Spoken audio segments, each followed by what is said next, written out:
പ്രിയപ്പെട്ടവരെ, വല്ലാത്തൊരു ജീവിത കഥയാണ് ഇന്ന് നിങ്ങളോട് പറയാൻ പോകുന്നത്. ജീവിതം എന്ന് പറഞ്ഞാൽ നമുക്ക് മുന്നിൽ വിധി കരുതി വെക്കുന്ന ചില കെണികളുണ്ട്. വെറും ആഡംബരത്തിനു വേണ്ടി നമ്മളെടുക്കുന്ന ചില തെറ്റായ തീരുമാനങ്ങൾ എങ്ങനെയാണ് ഒരു പച്ചപ്പാവമായ മനുഷ്യൻ്റെ ജീവിതം തകർത്ത് കളയുന്നത് എന്നതിൻ്റെ നേർക്കാഴ്ചയാണിത്. റഹീം എന്ന ചെറുപ്പക്കാരൻ്റെ കഥയാണിത്. അവന് വെറും 15 വയസ്സുള്ളപ്പോഴാണ് താങ്ങും തണലുമായിരുന്ന ഉപ്പ മരണപ്പെടുന്നത്. 9ാം ക്ലാസ്സിൽ പഠിക്കുന്ന പ്രായം. ഉപ്പയുടെ വേർപാടോടെ ഉമ്മയും 2 കുഞ്ഞനുജത്തിമാരും അടങ്ങുന്ന ആ കുടുംബത്തിൻ്റെ മുഴുവൻ ഉത്തരവാദിത്തവും ആ 15 വയസ്സുകാരൻ്റെ തോളിലായി. മറ്റുള്ള കുട്ടികൾ കളിച്ചു നടന്ന ആ പ്രായത്തിൽ കുടുംബം പോറ്റാൻ വേണ്ടി റഹീം തൻ്റെ പഠിപ്പ് നിർത്തി പണിക്കിറങ്ങുകയാണ് ചെയ്തത്. വലിയ വിദ്യാഭ്യാസമില്ലാത്ത ആ പ്രായത്തിൽ അവന് എന്ത് ജോലിയാണ് കിട്ടുക?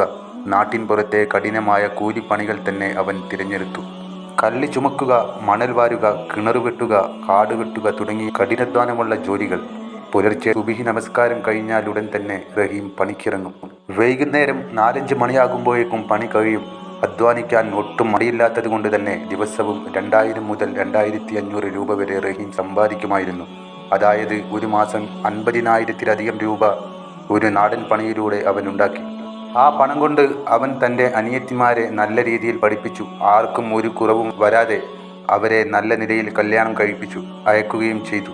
തൻ്റെ ലോകം ഉമ്മയും പെങ്ങന്മാരുമാണെന്ന് കരുതി ജീവിച്ച ഒരു പാവം ചെക്കൻ. കുടുംബത്തിൻ്റെ ബാധ്യതകളെല്ലാം തീർന്നപ്പോഴേക്കും റഹീമിൻ്റെ 30 വയസ്സ് കഴിഞ്ഞിരുന്നു. കാണാൻ നല്ല സുന്ദരനായിരുന്നെങ്കിലും ഫാഷനോ വലിയ വസ്ത്രധാരണമോ ഒന്നും റഹീമിന് അറിയില്ലായിരുന്നു. അവൻ ചെയ്യുന്ന പണിക്ക് സമൂഹത്തിൽ വലിയ ഗമയില്ലാത്തത് കൊണ്ട് തന്നെ പെട്ടെന്നൊന്നും ആരും പെണ്ണു തരാൻ തയ്യാറായില്ല. ഒടുവിൽ 35ാമത്തെ വയസ്സിലാണ് റഹീം വിവാഹിതനാകുന്നത്. ആ നാട്ടിലെ പതിവ് പോലെ വിവാഹശേഷം റഹീം ഭാര്യ വീട്ടിലാണ് താമസിച്ചിരുന്നത്. കല്യാണം കഴിഞ്ഞിട്ടും റഹീം തൻ്റെ സ്വഭാവം മാറ്റിയില്ല. പിറ്റേന്ന് രാവിലെ തന്നെ പതിവ് പോലെ മുഷിഞ്ഞ വസ്ത്രങ്ങളും ധരിച്ച് തോളിൽ തോർത്തുമുണ്ടിട്ടാണ് റഹീം ജോലിക്കിറങ്ങിയത്. റഹീമിൻ്റെ ഈ വേഷവും നാടൻ കോലവും ആദ്യ ദിവസം തന്നെ ഭാര്യയ്ക്ക് വലിയ രീതിയിലുള്ള അതൃപ്തി ഉണ്ടാക്കി. അവൾ അവനെ ഒരു തരം പുച്ഛത്തോടെയാണ് നോക്കിയത്.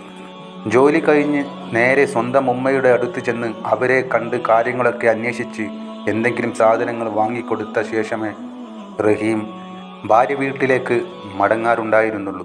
ഉമ്മയെ ഒരു ദിവസം കാണാതെ അവന് ഉറക്കം വരുമായിരുന്നില്ല. എന്നാൽ ഭാര്യയ്ക്ക് ഇത് ഇഷ്ടപ്പെട്ടില്ല. നിങ്ങൾക്ക് ജോലി കഴിഞ്ഞാൽ നേരെ ഇങ്ങോട്ട് വന്നാൽ പോരെ, അവിടെ എന്താണ് കാര്യം എന്ന ചോദ്യങ്ങളുമായി അവൾ അസ്വസ്ഥത പ്രകടിപ്പിച്ചു തുടങ്ങി. പതുക്കെ അവൾ തൻ്റെ തന്ത്രപരമായ സ്നേഹം പ്രകടിപ്പിച്ച് റഹീമിനെ ഉമ്മയിൽ നിന്നും അകറ്റാൻ നോക്കി. സ്ത്രീകളുടെ തലയണ മന്ത്രത്തിൻ്റെ ശക്തിയിൽ ആ പാവം ചെറുപ്പക്കാരൻ വീണുപോയി.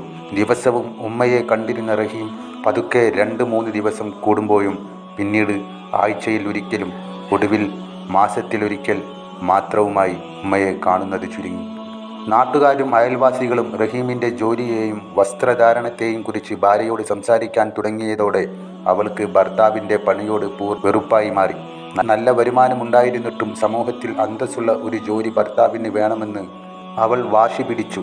അങ്ങനെയിരിക്കെയാണ് റഹീമിന് ഗൾഫിലേക്ക് ഒരു ഫ്ലാറ്റ് ക്ലീനിങ് വിസ ശരിയാകുന്നത്.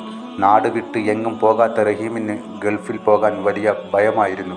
എന്നാൽ ഭാവിയിലെ ആഡംബരം മാത്രം ലക്ഷ്യം വെച്ച ഭാര്യയുടെ കടുത്ത നിർബന്ധത്തിന് മുന്നിൽ അവന് വഴങ്ങേണ്ടി വന്നു. കല്യാണം കഴിഞ്ഞ് വെറും 6 മാസം തികയുമ്പോഴേക്കും റഹീം പ്രവാസിയായി മാറി. എന്നാൽ വിധി കാത്തുവെച്ചത് മറ്റൊന്നായിരുന്നു. ഗൾഫിലെത്തി വെറും 3 മാസമേ റഹീമിന് സ്വയബോധത്തോടെ ജീവിക്കാൻ കഴിഞ്ഞുള്ളൂ. ഒരു ദിവസം റോഡ് മുറിച്ചു കടക്കവേ റഹീമിനെ ഒരു വാഹനം വന്നിടിച്ചു.